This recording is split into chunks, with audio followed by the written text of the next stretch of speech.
I want to start today with a thought, a very quiet thought that a lot of people have and very few people say out loud.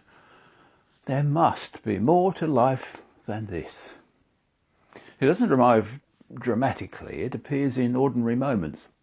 A Sunday evening, a commute, a conversation that should have felt satisfying and somehow didn't. And for most people, it's immediately suppressed, filed under luxury problem. Life continues. But it keeps coming back. If that sounds familiar, I want to talk to you today about what that feeling might actually be telling you. First, let me say what I think this feeling is not. It isn't ingratitude. It isn't weakness. It isn't a sign that something has gone catastrophically wrong with your life, or that you're failing in some fundamental way. What makes this particular dissatisfaction so difficult to name is that it usually arrives when nothing is obviously wrong. The job is tolerable. The relationships are intact. From the outside, things look fine.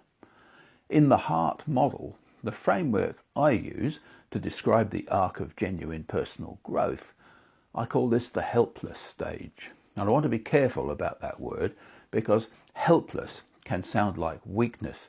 What I mean by it is something much more specific. The gap between the life being lived and the life that might be possible has become visible, but the way forward hasn't appeared yet. That is the helpless stage. One of the things that keep people there longer than necessary is the weight of accumulated expectation. Most of us absorb a great deal of should over the course of our lives, about what success looks like, about what a good life involves, about what we're supposed to want. These expectations are rarely examined. They arrive through family, culture, education, the steady pressure of comparison. By the time we're adults, many of us are living inside a set of assumptions we never consciously chose. When the gap between that inherited life and something more genuinely ours starts to widen, the first instinct is often to suppress it, to look at what we have, which is objectively quite a lot, and wonder what on earth we could possibly be unhappy about. But here's what I've come to believe. Its restlessness is not a defect, it's a signal. The feeling isn't asking for entertainment or distraction. It isn't asking for a holiday or a bigger version of the same thing. It's asking for honesty. Honesty about whether the life being lived is actually the life you'd choose. Honesty about what you value beneath the surface of what you've accumulated. In my experience, both in my own life and in working with others, the helpless stage is rarely the problem. It's almost always the beginning of something. Every person I know who's moved into a more genuine and more grounded version of their life has passed through some version of this territory. The circumstances differ. The feeling is remarkably consistent. Something isn't quite right.